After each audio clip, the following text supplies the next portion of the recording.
Art isn't just what we see, it's what we inherit. A painting, a sculpture, a crown of jewels, each one a fragment of time, a piece of memory carved into history. These treasures were never meant to vanish. And yet, some of them did, in the dead of night, behind locked doors, and under the watchful eyes of silence. This is the story of the world's boldest art heists, where what was stolen wasn't just gold or canvas, but history itself.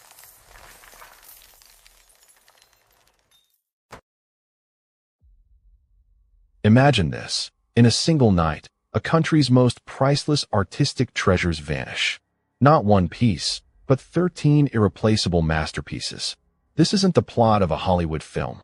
It's the true story of the boldest, most mysterious, and still unsolved art heist in history. A theft valued at over $500 million, which, more than 30 years later, remains an open wound on the face of the art world. Tonight, we dive into the heart of this enigma, the Isabella Stewart Gardner Museum heist. March 18, 1990. It was the night of St. Patrick's Day in Boston. The streets were filled with music, joy, and celebration. But in the quiet of the early morning, something was happening that would change art history forever. At 1:24 a.m., two men dressed as Boston police officers rang the employee entrance of the Isabella Stewart Gardner Museum. They told the young night guard, Rickabath, that they had received a report of a disturbance in the area and needed to enter. This was against protocol, but the uniforms, combined with the late hour, were convincing enough. The guard opened the door. As soon as they entered, one of the thieves turned to the guard and said, "I think we have a warrant out for your arrest." It was a lie, but enough to lure him away from his desk. Within moments, both security guards were in handcuffs, far from the panic button. Then came the words, "Gentlemen, this is a robbery." The guards were taken to the basement, where their hands, feet, and mouths were bound with duct tape. Now, the largest private art collection in America was completely under the control of two unknown thieves. For 81 minutes, the robbers calmly wandered through the museum's galleries. But their choices puzzled investigators. They went straight for the Dutch room. Their first target, Rembrandt's Storm on the Sea of Galilee, his only known seascape. The canvas was violently cut from its frame. Next, the concert by Johannes Vermeer, one of the most valuable stolen paintings in the world, worth over $200 million. They also took other works by Rembrandt and several sketches by Edgar Degas. But what came next was perhaps the strangest part of the entire heist. They also stole a relatively worthless bronze eagle finial from the top of a Napoleonic flag and a small Chinese bronze beaker, while leaving behind far more valuable pieces, including the Rape of Europa by Titian. These odd choices raised a troubling question. Was this a targeted theft? A commission job? By morning, the art world was in shock. The FBI immediately took over the case, but there were no solid leads. No fingerprints. No reliable witnesses. Even the security tapes had been stolen by the thieves. The FBI focused on Boston's organized crime groups. The prime suspect? A known gangster named Bobby Donati. The theory was that he orchestrated the theft to bargain for the release of a mob boss from prison. But a year later, Donati was murdered, and that trail went cold. Years passed. The suspect list grew longer, from the night guard Rickabath, who broke security protocol, to known art thieves, and even mafia groups in Philadelphia. But every lead ultimately ended the same way, at an empty frame on a wall. In her will, Isabella Stewart Gardner stated that the museum's layout should never be changed. And so, more than 3 decades after that fateful night, the empty frames still hang silently on the walls, a haunting reminder of the greatest loss the art world has ever known. A void that nothing can fill. The Gardner Museum and the FBI have offered a $10 million reward for information leading to the recovery of the stolen works, the largest private reward ever offered. Yet even that hasn't unlocked the truth. Are the paintings hidden away in a secret collection, admired by one pair of eyes alone? Were they destroyed in a botched deal? Or are they still out there, waiting to be found? As more and more key suspects pass away, the hope of answers fades. The Gardner Museum heist wasn't just about stolen paintings.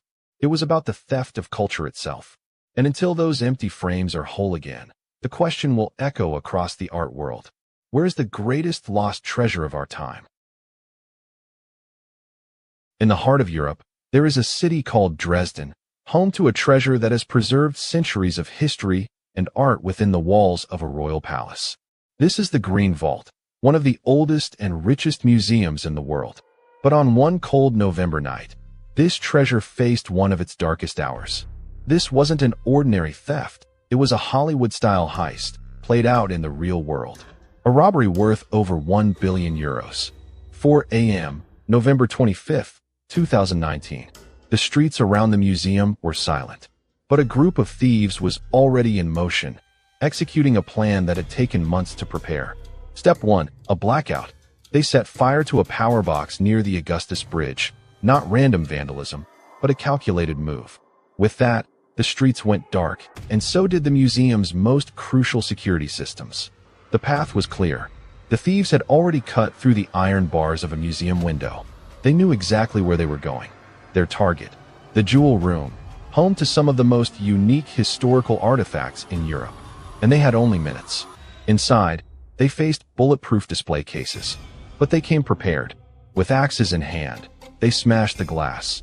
And with every blow, history cracked. Their goal, 3 royal jewelry sets from the 18th century. Pieces made of diamonds, rubies, emeralds, crafted with unmatched precision and elegance. In under 5 minutes, they stuffed centuries of legacy into their bags and vanished. But what was stolen wasn't just jewelry.